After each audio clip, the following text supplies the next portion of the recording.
할렐루야. 과거에는 웬만한 음식점이나 구멍가게에는 외상장부라는 것이 있었습니다. 아마 여기 청년들은 이 외상장부가 뭔가 하실 텐데, 아마 여기 어르신들은 다 이 외상장부를 이용해 보신 경험이 있을 것입니다. 그러나 요즘은 이 편의점이나 또 식당에서 외상을 한다고 한다면 아마 쫓겨날 겁니다. 지금은 다행인지 불행인지 모르겠지만 신용카드나 마이너스 통장이 있어서 외상하는 일이 거의 없어졌습니다. 그래서 요즘은 이 외상값 받으러 다니는 사람은 없지만 신종 외상장부가 생겼는데 이 카드값 내라는 고지서입니다. 신용카드 결제가 현금 없이 물건을 사거나 현금 없이 뭘 지출을 하기 때문에 이것이 하나의 신종 외상장부가 됩니다. 우리나라에 이 외상에 관한 아주 안 좋은 속담이 하나 있는데, 외상이라면 뭐도 잡아먹는다고요? 소도 잡아먹는다는 말이 있습니다. 나중에야 어떻게 되는지 상관 말고 당장 먹고 보자는 아주 무책임한 행동입니다. 이런 사람들은 이 카드 연체의 늪에 빠질 위험이 농후한 사람들입니다. 그런데 성경은 우리 모두를 빚진 자라고 말합니다. 우리 모두는 이 사랑과 복음의 빚진 자들입니다. 로마인들에게 편지를 쓰면서 바울 사도는 4번이나 이 로마서에 이 빚이라는 단어를 사용했습니다. 아마 이 자리에는 나는 일평생 동안 남에게 빚을 지고 살지 않았다 하시는 분들도 있을 것입니다. 아마 이런 분들은 물질 관리를 잘 하신 분들입니다. 그러나 이런 분들도 거시적인 입장에서 볼 때 사랑의 빚, 복음의 빚을 다 진 분들입니다. 국어사전에서 이 빚쟁이라는 단어를 찾아보았습니다. 아주 재미있는 단어인데, 이 빚쟁이는 2가지 의미로 사용이 가능한 단어입니다. 즉, 빚을 준 사람도 빚쟁이, 빚을 진 사람도 빚쟁이라고 부를 수 있습니다. 그러나 이 빚쟁이는 이렇게 쓰나 또 저렇게 쓰나 마음이 불편한 단어입니다. 그런데 이런 불편스러운 빚쟁이라는 단어를 바울 사도는 늘 간직하고 있었습니다. 다른 말로는 일평생 동안 빚을 갚아야 한다는 생각으로 살았다는 말입니다. 우리 교회가 몇 년 전에 이 옆에 있는 교육관을 지으면서 3억 3천만 원을 이 신협에서 빌린 적이 있습니다. 작년 여름에 가서야 그 빚을 다 갚았는데, 이 노에 계신 목사님들이 저한테 하는 말이, 대전 서문교회에서 3억 3천만 원 정도야 빚도 아니라고 하시더라고요. 그러나 교회를 다니는 목사 입장에서는 작은 빚도 빚이기 때문에 신경이 많이 쓰였습니다. 감사한 것은 작년까지 빚을 다 갚고 나니, 작년 결산을 하고 나니까 교회 예산이 흑자로 돌아섰습니다. 먼저는 하나님께 영광이고 또 생명자는 연보를 해주신 여러분들께 감사의 말씀을 드립니다. 첫 번째, 그런데 우리 교회 부채는 다 갚았지만 아직도 갚아야 할 빚이 우리에게 남아있는데, 복음의 빚, 사랑의 빚입니다. 이런 차원에서 우리 모두는 사랑의 빚, 복음의 빚을 진 채무자들입니다. 로마서 13장 8절 말씀에 보니까 피차 사랑의 빚 외에는 아무에게든지 아무 빚도 지지 말라. 남을 사랑하는 자는 율법을 다 이루었느니라 했습니다. 율법은 행위로 완성하는 것이 아니라 율법은 사랑으로 완성하는 것입니다. 로마서 1장 14절입니다. 헬라인이나 야마인이나 지혜 있는 자나 어리석은 자에게 다 내가 빚진 자라, 바울의 고백입니다. 그렇습니다. 우리는 사랑이 되었든 복음이 되었든 모두 빚진 자들입니다. 그렇다면 우리는 누구에게 이 빚을 졌습니까? 첫째는 우리는 부모님에게 사랑의 빚을 진 사람들입니다. 요즘 계산으로 어린아이를 출산하여서 대학까지 보내는데 3억 원이 든다고 합니다. 3억 원이. 저는 처음에 이 말을 듣고 설마 했습니다. 그런데 이게 전혀 근거 없는 말이 아니었습니다. 벌써 10년 전에 발표된 한국보건사회연구원의 한국인의 자녀 양육 책임 한계와 양육비 지출 실태를 이제 그 보고서에 따르면은 2009년, 지금으로부터 딱 10년 전입니다. 2009년 기준으로 출생 후 대학 졸업까지 자녀 한 명에게 지출되는 총 양육비는 2억 6,204만 4천 원이었다고 합니다. 이를 소비자 물가 지수 5%를 적용해 지난 2010년 기준 양육비로 환산하면 얼마냐면요, 대학 졸업식까지 자녀 1인당 양육비는 2억 7,514만 6,200원으로 추산된다. 소비자 물가 지수가 계속 바뀌는 것을 감안하면 자녀 양육비는 이보다 더 오를 수 있다는 보고서입니다. 이래서 요즘 자녀 하나를 키우는데 3억이 든다는 말이 전혀 근거가 없는 말이 아닙니다. 여기 대학을 졸업하고 성인이 되신 분들은 부모님에게 3억 원이라는 투자를 받고 자라신 분들입니다. 물론 꼭 대학을 안 나왔을지라도 자식들은 부모님에게 사랑의 빚을 진 사람들입니다. 두 번째, 우리들은 서양 선교사님들에게 영적인 빚을 진 사람들입니다. 130년 전에 미국을 비롯한 이 서양 선교사님들이 조선 땅에 찾아오므로 우리는 비로소 복음의 빛을 볼 수 있었습니다. 100년 전 이 서양 선교사님들의 사역을 살펴보다가 양화진에 있는 선교사 묘역 사진을 보게 되었습니다. 저는 이 서울 양화진에 한 서너 차례 가보았기 때문에 이 묘역을 잘 알고 있습니다. 그런데 이번에 자료를 찾아보면서 새로운 감동을 받았는데, 저는 지금 보이는 이 사진에서 눈을 뗄 수가 없었습니다. 이 사진이 바로 선교사 자녀 묘역입니다. 이 사진을 기독신문에서 이 사진을 그대로 실으면서 쓴 기사를 보니까 이런 기사입니다. 양화진에는 한글 성경 번역에 공헌한 레이놀즈 선교사의 두 아들을 비롯해 겨우 하루를 산 아이부터 몇 해를 넘기지 못한 아이까지 38명의 선교사 자녀들이 묻혀 있다라는 기사입니다. 또 다른 신문에 보니까 1925년부터 1926년 사이에 선교사님들이 지리산 노고단에 선교사 휴양시설을 짓게 되는데 그 이유를 이렇게 기술하고 있습니다. 당시 한국에는 미국, 영국, 호주, 프랑스 등 여러 나라 선교사들이 들어와 있었다. 하지만 이질과 말라리아 등의 풍토병이 유행해서 새로 태어난 선교사 자녀의 90%가 사망했다. 이런 풍토병을 피하기 위해 선택한 장소가 바로 지리산 노고단이었다라는 기사입니다. 당시 유행했던 전염병으로 선교사님들의 자녀 10명 중 9명이 죽었으니 얼마나 기가 찰 노릇입니까? 아무리 선교사라고 할지라도 자식을 잃은 부모의 심정은 아마 찢어졌을 것입니다. 자녀의 시신을 양화진에 묻었지만 선교사님들도 부모이기 때문에 자식을 가슴에 묻었을 것입니다. 사진 한 장을 더 준비했습니다. 이 사진은 공주의 영명학원, 영명고등학교가 있다고 그러네요. 영명학원 선교사 묘지입니다. 한국명 우광복 조지 윌리엄스라는 선교사가 묻혀있는 저 묘지인데요. 물론 이 우광복 선교사 아버지 어머니가 사실은 초창기에 선교 일을 했습니다. 그 옆에는 아직 사진 다시 보여주세요.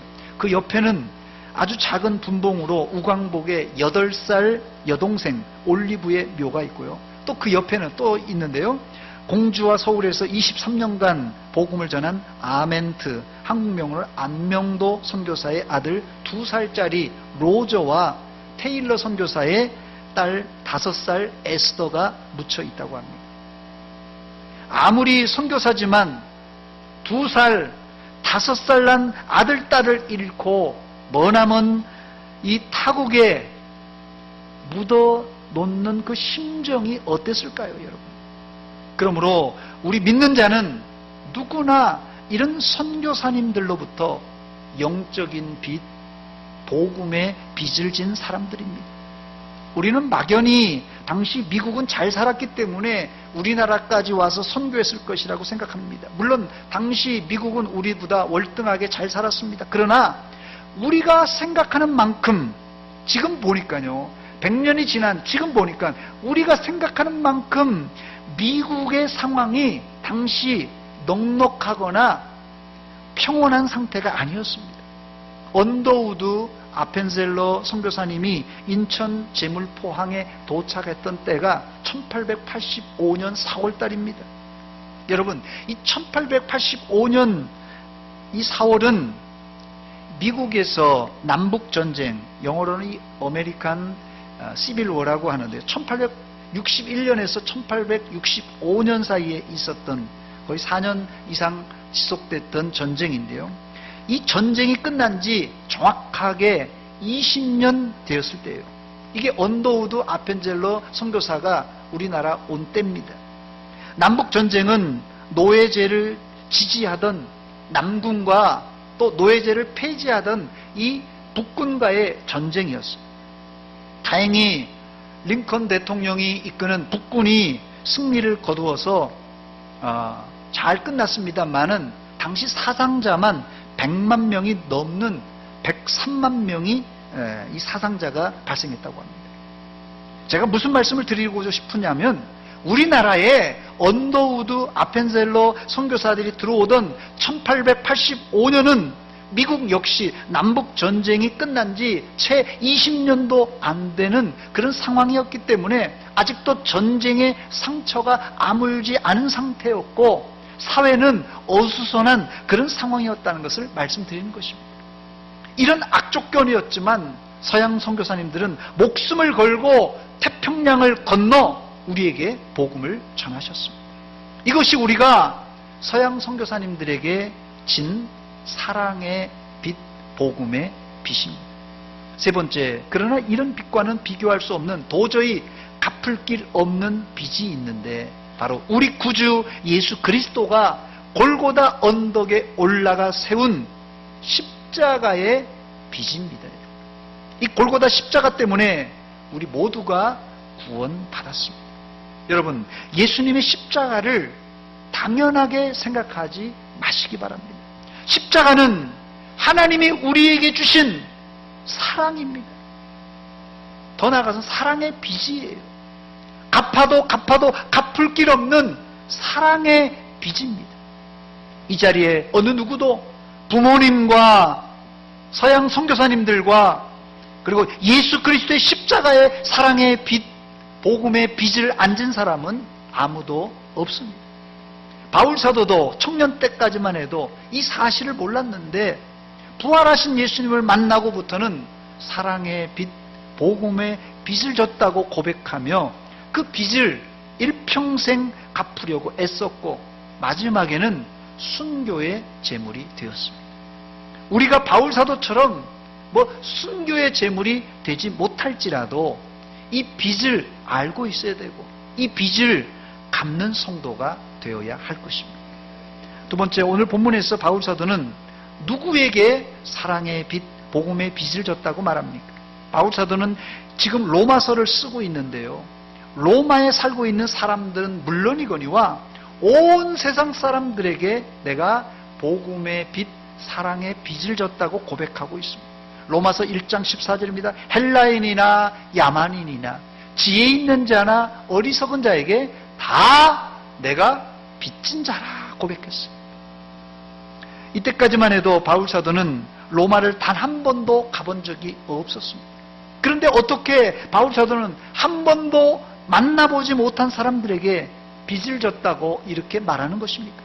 이렇게 말하는 이유는 바울 사도는 처음 하나님의 부르심을 받았을 때 이방인들에게 복음을 전하라고 선택을 받았기 때문에 그렇습니다. 사도행전 9장 15절 말씀 보니까 주께서 이르시되 가라, 이 사람은 이 바울 사도를 말합니다. 내 이름을 이방인과 임금들과 이스라엘 자손에게 전하기 위하여 택한 나의 그릇이라 그랬습니다. 그래서 바울 사도는 로마서를 쓰면서 로마서 1장 1절에 자신의 존재 목적을 거기 기술하고 있는데, 예수 그리스도의 종 바울은 사도로 부르심을 받아 하나님의 복음을 위하여 택정함을 입었다고 고백합니다. 로마서 1장 15절에도 그러므로 나는 할 수만 있는 대로, 할 수 있는 대로 로마에 있는 너희에게도 복음 전하기를 원하노라 고백했습니다. 바울 사도는 좁게는 로마 교인들에게, 넓게는 세상 모든 사람들에게 사랑의 빛, 복음의 빛을 줬기 때문에 복음 전하기를 원했습니다. 오늘 본문의 이런 빚진 자의 자세는 바울 사도만이 아니라 마게도니아와 아가야 성도들에게도 있었습니다. 본문 27절입니다. 저희가 기뻐서 하였거니와 또한 저희는 그들에게 빚진 자니 만일 이방인들이 그들의 영적인 것을 나눠 가졌으면 육적인 것으로 그들을 섬기는 것이 마땅하니라 그랬어요. 여기서 본문 27절에서 저희는 누구고 그들은 누구입니까? 바로 앞절 26절을 읽어보면 정확하게 알 수 있는데, 저희는 마게도니아와 아가야에 살고 있는 사람들이고 그들은 예루살렘에 살고 있는 지금 기근을 만나 가난한 성도를 일컫는 말입니다. 본문 26절입니다. 이는 마게도냐와 아가야 사람들이 예루살렘 성도 중 가난한 자들을 위해서 기쁘게 얼마를 연보하였음이라 그랬어요. 본문의 배경을 제가 잠시 소개하면, 바울 사도가 1차 전도여행, 2차 전도여행, 3차 전도여행을 마치고 이제는 1차, 2차, 3차 가지고는 안 되고 내가 로마까지 가서, 아니 저 땅끝이라고 하는 스페인까지 가서 내가 복음을 전하리라, 이런 마음을 가지고 있었는데, 그런데 그때 마침 예루살렘에 큰 흉년이 들게 됩니다. 큰 기근이 들어서 이 교인들은 물론 주민들이 다 굶어 죽게 생겼습니다. 그래서 바울 사도는 선교도 중요하지만 먼저 굶주린 예루살렘 성도를 살리기 위해서 마게도냐와 아가야 성도들에게 예루살렘 모교의 성도들을 살리자는 제안을 하고는 구제비를 모금합니다. 그러나 사실 당시 로마 황제가 통치하던 시대에 이 그리스도인으로 살기란 참 쉽지가 않았습니다. 2000년 전에 아무리 잘 살아도 얼마나 잘 살았겠습니까? 로마 시대에 그리스도인이 된다는 뜻은 특별히 제대로 된 직장은 포기하고 떠돌아다니면서 나그네로 살겠다는 결단입니다. 또 마게도냐와 아가야 성도들도 먹고 살기 힘든 실정이었어요. 그래서 이 초대교회에 구제한다는 뜻은, 구제미는 금식미로 통했습니다. 고린도후서 8장 1절 2절입니다. 형제들아, 하나님께서 마게도냐 교회들에게 주신 은혜를 우리가 너에게 알리노니 환난의 많은 시련 가운데서 그들의 넘치는 기쁨과 극심한 가난이 그들의 풍성한 연보를 넘치도록 하게 하였느니라 했습니다. 이게 무슨 말입니까? 여기 마게도냐와 아가야 교회 상황이 잘 나타나 있는데, 그들도 역시 등 따시고 배부른 상태가 아니라 환난에 많은 시련을 당하고 있었고, 그들도 역시 극심한 가난에 놓여 있었습니다. 그러나 그들은 자기보다도 더 어려운 예루살렘 교인들을 돕기 위해서 금식하면서까지도 구제비를 보냈던 것입니다. 한마디로 허리띠를 졸라매고 구제한 것입니다. 그런데 이들은 어떻게 구제비를 준비했습니까? 고린도후서 8장 3절입니다. 그들이 힘대로 할 뿐 아니라 힘에 지나도록 자원하여 드렸습니다. 최선을 다해 드렸습니다. 이들은 이런 구제 금액을, 구제비를 마련하기 위해서 최소 1년 이상 노력을 하고 1년 이상 모금을 했습니다. 고린도후서 8장 10절입니다. 이 일에 관하여 나의 뜻을 알리노니 이 일은 너희에게 유익함이라. 너희가 1년 전에 행하기를 먼저 시작할 뿐 아니라 원하기도 하였습니다. 이 소식을 듣고 1년 전부터 구제하기로 작정했다는 그런 뜻입니다. 1년 동안 나와 가족들이 먹는 것, 입는 것, 쓰는 것에 허리띠를 졸라매는 것은 예전이나 지금이나 쉽지 않은 일입니다. 그런데 옛말에 이런 말이 있죠. 과부가 과부 사정을 안다고. 마게도냐 성도들도 어려웠지만 어려움을 알기에 더 어려운 예루살렘 그 성도들을 구제했던 것입니다. 우리가 선교하는 캄보디아는 우리나라의 60년대, 70년대 수준의 경제 상황입니다. 심지어 아프리카 빈국보다도 더 어렵다는 이야기가 있습니다. 우리나라도 과거 40년, 50년, 60년 전에 이런 경험을 다 해보았기 때문에 아마 이 자리에 계신 이 어르신들은 캄보디아에 안 가보셨을지라도 캄보디아의 상황을 미루어 짐작할 수 있을 것입니다. 세 번째, 이 마게도냐와 아가야 성도들은 바울 사도의 이야기를 듣고 매우 모범적인 태도로 구제를 했습니다. 로마서 15장 25절 26절입니다. 그러나 이제는 내가 성도를 섬기는 일로 예루살렘에 가노니 이는 마게도냐와 아가야 사람들이 예루살렘 성도 중 가난한 자들을 위하여 기쁘게 얼마를 연보하였습니다. 기쁘게 얼마를 연보하였습니다. 마게도냐와 아가야 사람들은 예루살렘 성도를 위해서 자신들도 어려운 가운데서 인상 쓰지 않고 어떻게 해요? 기쁘게 연보했다 말씀입니다. 사실 이들은 예루살렘 교인으로부터 직접적으로 도움을 받은 적은 전혀 없습니다. 만난 적도 없어요. 예루살렘 사람들을 만난 적도 없습니다. 그러나 이들이 예수님을 믿고는 자기가 받은 사랑을 흘려보내야 되겠다는 마음에서 전혀 연고가 없는, 한 번도 가본 적이 없는 예루살렘에 어려움이 있다고 하니 예루살렘 이 성도들을 위해서 기쁨으로 구제비를 보냈던 것입니다. 로마 본문 27절입니다. 저희가 기뻐서 하였거니와 또한 저희는 그들에게 빚진 자니 만일 이방인들이 그들의 영적인 것을 나눠 가졌으면 육적인 것으로 그들을 섬기는 것이 마땅하니라 그랬습니다. 마게도냐와 아가야 성도들은 기독교의 뿌리가 되는 예루살렘 이 성도들에게 그들은 영적인 빚을 졌다고 생각했기 때문에 그들이 어렵다는 소식을 듣고는 섬기는 것을 당연하게 생각했습니다. 그렇습니다. 구제의 방법은 자원하는 마음에서 나오는 기쁨으로, 심지어는 빚을 갚는 심정으로 해야만 합니다. 또 구제는 위에서 아래로 하는 것이 아니라 오히려 아래에서 위로 하는 행동입니다. 그래서 이 구제를 바울 사도는 본문 로마서 15장에 3번이나 이 섬긴다는 단어를 사용합니다. 본문 25절, 27절, 31절입니다. 25절입니다.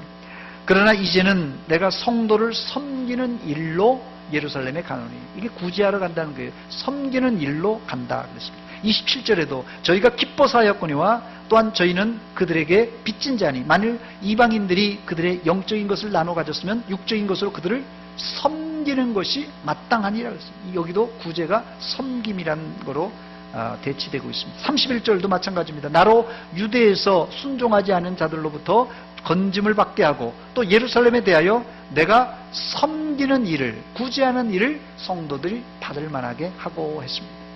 여기 25절, 27절, 31절에 우리나라 말로는 다 섬긴다는 단어로 쓰여졌지만 헬라어 원어에 찾아보니까 첫 번째 섬김은 디아코네오, 두 번째 섬김은 레이투르게오라는 단어가 써 있고요. 세 번째 섬김은 디아코니아라는 단어를 사용했습니다. 이 디아코네오와 세 번째 디아코니아는 교통, 교제라는 의미로 주로 사용되는 단어입니다. 그런데 바울 사도는 이 구제비를 전달하는데 구제하는 것을 뭐라고요? 코이노니아, 즉 교제, 교통이라는 단어를 사용하고 있습니다. 이게 물질의 교통, 교제라는 뜻입니다. 두 번째 쓰여진 이 섬김이라는 단어는 레이투르게오라는 단어인데 이 단어도 물론 섬김이라는 단어로 쓸 수 있는데 특별한 섬김입니다. 이것은 구약의 제사장들이나 레위 사람들이 성전에서 제사를 집례할 때 그 집례하는 섬김을 바로 이 레이투르게오라는 단어를 사용합니다. 그래서 영어 단어를 사용할 때는 이 미니스터 혹은 서비스라는 단어를 사용합니다. 우리는 이 코이네오 또 레이투르게오 그리고 이 코이노니아라는 이 섬김이라는 단어를 통하여서 바울 사도가 이 구제를 어떻게 생각했는지를 우리가 유추해 볼 수 있는데, 구제는 부자가 가난한 자에게 몇 푼 던져주는 행위가 아니라 가난한 이웃을 형제 자매로 여기고 그들을 섬기고 심지어는 아주 정중하게 제사장이 제사를 집례하듯이 경건하게 구제해야 한다는 말입니다. 또 한 가지는 구제는 흘러가는 것인데 사랑의 빚을 갚는다고 내가 은혜 받은 사람에게 되돌려 주는 것이 아닙니다. 구제는 되돌려 주는 대신에 그 빚을 나보다 더 어려운 이웃에게 흘려 보내는 행동입니다. 그래서 이 기독교 역사를 살펴보면 이 기독교 역사는 복음의 빚, 이 사랑의 빚을 갚는 방향으로 점점 진행되어 왔습니다. 그래서 처음 출발 기독교가 예루살렘에서 시작된 기독교가 이 빚을 어디서 갚습니까? 아시아로, 또 로마로, 유럽으로, 영국으로, 영국에서 미국으로, 그리고 태평양 건너 우리나라까지 왔던 것입니다. 물론 우리를 도왔던 미국과 또 서양이 어려우면 빚을 되갚아야 되겠지만 우리 구제의 방향은 우리보다 더 어려운 쪽으로 흘러가야만 합니다. 감사한 것은 우리 교회는 베트남을 10년간 또 이번에 캄보디아에 4년째 이 사랑의 빚, 복음의 빚을 흘려보내고 있습니다. 우리도 복음의 빚을 갚는다, 사랑의 빚을 갚고 있다 생각하니 참 가슴이 벅찬 노릇입니다. 받고만 있다가 우리도 흘려보낼 수 있다는 그런 능력이 있다는 것이 얼마나 감사한 일인지 모릅니다. 이제 말씀을 마칩니다. 우리가 이런 어려운 이웃에게 복음의 빚, 사랑의 빚을 안 갚으면 어떻게 될까요? 사랑의 빚, 복음의 빚을 안 갚아도 그만이지 누가 달라고도 하지 않는데요. 요즘은 잘 안 보입니다만은 국도나 지방도를 다니다 보면 여러분 현수막 보셨어요? 거래처 미수금, 떼인 돈 받아들입니다. 이런 현수막 보셨습니까? 요즘 잘 안 보이던데 어디 가끔 가다 보면 떼인 돈 받아드립니다. 거래처 미수금 받아드립니다. 이런 현수막을 보신 분이 있을 것입니다. 빚을 지고 배째라 버티는 사람들이 종종 있는가 봅니다. 그런데 이 현수막을 걸어놓은 사람의 그 전화번호를 딱 걸으면요, 그 사람들한테 한번 걸리면 아무리 독한 사람도 빚을 안 갚을 수 없다고 합니다. 제가 어떻게 갚는지는 여러분이 상상에 맡기겠어요. 어떻게 갚는지는 상상에 맡기고, 우리는 부모님, 그리고 서양 선교사님들, 더 나아가서는 예수 그리스도의 십자가를 통한 사랑의 빚, 복음의 빚을 진 사람들입니다. 이 은혜의 빚을 우리도 이 마게도니아, 아가야 성도들처럼 기쁨으로 자원하여, 우리도 넉넉하지 않지만 허리띠 졸라매서 빚을 갚는 심정으로 정성을 다해 드릴 때 조금이나마 사랑의 빚, 복음의 빚을 갚을 수 있을 것입니다.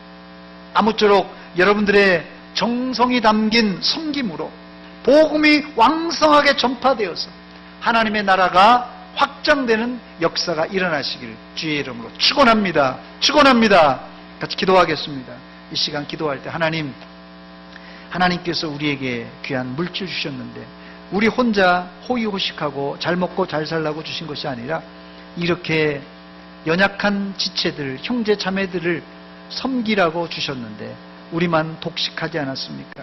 하나님, 우리 교회가 이 물질을 흘려보내고 복음을 흘려보내는 교회 되게 하시고, 우리가 물질을 흘려보내고 복음을 흘려보내는 그런 전파자들이 되게 하여 주시옵소서. 이 시간 한 목소리로 결단하며 기도하겠습니다. 하나님 아버지, 은혜와 사랑 감사드립니다. 이 아침에 하나님 말씀으로 도전 주신 하나님, 우리가 이렇게 하나님의 은혜와 사랑을 듬뿍 받았음에도 불구하고 우리가 부모님에게, 또 선교사님들에게, 또 예수 그리스도의 십자가에 보답하지 못하고 나 혼자 호의호식하며 나 혼자 하나님 내 것만 바라보며 살았습니다. 이 시간 하나님, 나를 낳으시고 평생을 하나님 수고한 부모님에 대한 그 사랑의 빚을 생각하게 하시고, 또 서양 선교사님들이 우리 땅에 와서 복음을 전하며 사랑을 나누었던 그 사랑과 복음을 기억하게 하시고, 예수 그리스도께서 십자가에서 죽으신 그 사랑을 기억하고 우리가 빚을 갚는 심정으로 빚을 흘려보내게 하시고 우리의 사랑을, 복음을 흘려보내는 믿음의 종들 다 되게 하여 주시옵소서. 우리 교회가 이 일에 앞장서게 하시고 이 일에 하나님 동참하여서 하나님의 나라가 더 확장되는 역사가 있게 하여 주시옵소서. 감사합니다. 하나님 아버지, 은혜와 사랑 감사드립니다. 이 아침에 저희들 하나님 말씀 통하여서 도전받게 하신 것 감사합니다. 이제까지 우리가 태어나 성장하여 자라기까지 부모님의 그 은혜의 빚을 졌음에도 불구하고 우리가 제대로 효도하지 못했습니다.